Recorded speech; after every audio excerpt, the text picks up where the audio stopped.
Hi friends, this is Adira Rajendran from Bliss Institute Sharjah. നമുക്ക് ഇന്ന് കുറച്ച് questions discuss ചെയ്യാം. എംഒഎച്ചിന്റെ കുറച്ച് റീസെന്റ് അപ്ഡേഷൻസ്.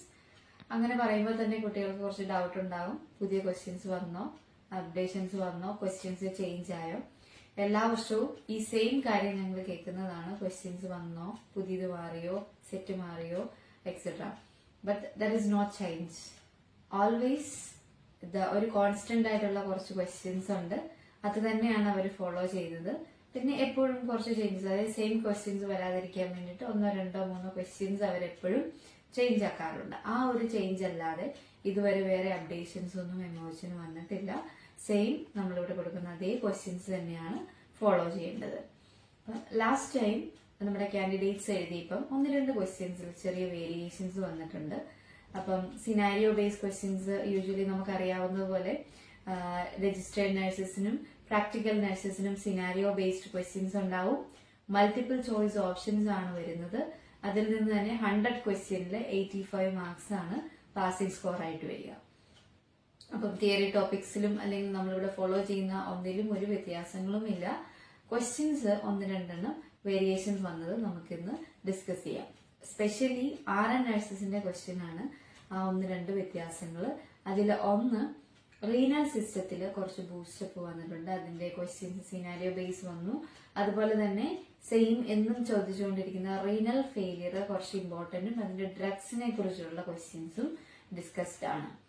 അതിൽ ഒന്നാമത്തത് ഏർലിയർ കുറച്ച് മാസങ്ങൾക്ക് മുന്നേ സെയിം അപ്ഡേഷൻസ് വന്ന ക്വസ്റ്റ്യൻ ആണ്. അതായത് എറിത്രോപൊയറ്റിൻ ഡെഫിഷ്യൻസീസ് വരും യൂഷ്വലി റീനൽ ഫെയിലിയറിൽ. അങ്ങനെയുള്ള പേഷ്യൻസിന് എന്ത് എഡ്യൂക്കേഷൻ ആണ് കൊടുക്കേണ്ടതെന്നുള്ള ഒരു ക്വസ്റ്റ്യൻ ഉണ്ട്. അപ്പൊ അതിൽ അവര് മെയിൻലി ഡ്രഗ് ആണ് ഉദ്ദേശിച്ചിരുന്നത്. അപ്പൊ അഡ്മിനിസ്ട്രേഷൻ ഓഫ് എറിത്രോപൊയറ്റിൻ എവറി 2 weeks എന്നുള്ള ഒരു ഇൻസ്ട്രക്ഷൻ ഉണ്ട്. അപ്പം സബ്ക്യൂട്ടേനിയസ് ഇഞ്ചക്ഷനെ പറ്റി നഴ്സ് എഡ്യൂക്കേറ്റ് ചെയ്യണം. അതായിരുന്നു അതിന്റെ ഒരു ഓപ്ഷൻ. അതുപോലെ തന്നെ ഈ അഡ്മിനിസ്ട്രേഷൻ ഓഫ് മെഡിക്കേഷൻ കാറ്റഗറിയിൽ ഒരു സെക്കൻഡ് ഡ്രഗ് കൂടെ അവർ അതിൽ ബൂസ്റ്റപ്പ് ചെയ്തിട്ടുണ്ട്. അത് റീനൽ ട്രാൻസ്പ്ലാന്റേഷൻ കഴിഞ്ഞിട്ടുള്ള പേഷ്യൻസിൽ ഏത് ഡ്രഗ് ആണ് ഫോക്കസ് ചെയ്യേണ്ടത് എന്നാണ് ചോദിച്ചിരിക്കുന്നത്. അപ്പൊ mostly after transplantation immuno compromised ആയിരിക്കും പേഷ്യൻസ്. അങ്ങനെ വരുമ്പോൾ സ്റ്റീറോയിഡ് മെഡിക്കേഷൻസ് ആണ് മോർ ഇമ്പോർട്ടൻസ് കൊടുക്കുക. അപ്പൊ അതിൽ ഒരു ഓപ്ഷൻസ് വന്നിരിക്കുന്നത് റെഡ്നിസോളോൺ ആയിരുന്നു. അപ്പം ഈ 2 ക്വസ്റ്റ്യൻ നോക്കുക. എന്താണെങ്കിലും ഒരു സെറ്റിൽ ഈ ഒരു ഓപ്ഷൻസോട് കൂടി, അല്ലെങ്കിൽ ഈ ഡ്രഗിന്റെ ഓപ്ഷൻസ് അല്ലെങ്കിൽ പേഷ്യൻസിന്റെ എഡ്യൂക്കേഷന്റെ ഓപ്ഷൻസോട് കൂടി നിങ്ങൾക്ക് ഇത് കാണാം. അതുപോലെ തന്നെ സെയിം ഈ റീനൽ ഫെയിലിയറിൽ നിന്ന് ഇലക്ട്രോലൈറ്റിന്റെ കാര്യങ്ങൾ ചോദിച്ചിട്ടുണ്ട്. അതായത് ഫേറ്റൽ ഇലക്ട്രോലൈറ്റ് ഏതാണ്? അത് നമ്മുടെ പൊട്ടാസ്യം ആണ്. ഹൈപ്പർ കലീമിയ, അത് ഇൻക്രീസ്ഡ് പൊട്ടാസ്യം എന്ന് വേണമെങ്കിൽ അവർ ഓപ്ഷൻസിൽ ഉണ്ടാവും. സോ യൂഷ്വലി ഹൈപ്പർ കലീമിയ ആണ് വരുന്നത്. അപ്പം അതിൽ നഴ്സസിന്റെ നോട്ടിഫിക്കേഷൻ പാർട്ടാണ് ചോദിക്കുക.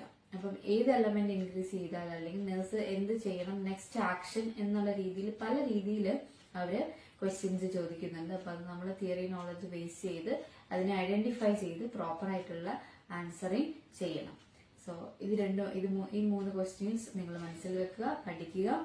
എന്തെങ്കിലും ക്വയറീസോ അല്ലെങ്കിൽ ക്ലാസ്സസിനെ കുറിച്ചോ എന്ത് ക്വയറീസ് ആണെങ്കിലും എംഒഎച്ച് നഴ്സിംഗിനെ കുറിച്ചുള്ള ക്വയറീസും നിങ്ങൾക്ക് ഏത് സമയം ഷാർജയിലെ ബ്ലിസ് ഇൻസ്റ്റിറ്റ്യൂട്ടിലേക്ക് കോണ്ടാക്ട് ചെയ്ത് ചോദിക്കാം. അതുപോലെ തന്നെ നമ്മുടെ അതർ ബ്രാഞ്ചസ് ആയ കോട്ടയം, തിരുവല്ല നിങ്ങൾക്ക് മീറ്റപ്പ് ചെയ്യാം, എൻക്വയറി ചെയ്യാം. കമ്മിങ് നെക്സ്റ്റ് നമുക്ക് ചേർത്തലയിൽ ഒരു ബ്രാഞ്ച് കൂടി വരുന്നുണ്ട്. ഇപ്പോൾ ഫോർ എനി എൻക്വയറീസ് നിങ്ങൾക്ക് കോണ്ടാക്ട് ചെയ്യാം. നെക്സ്റ്റ് വീഡിയോ വരുന്നത് വരെ ബൈ ബൈ.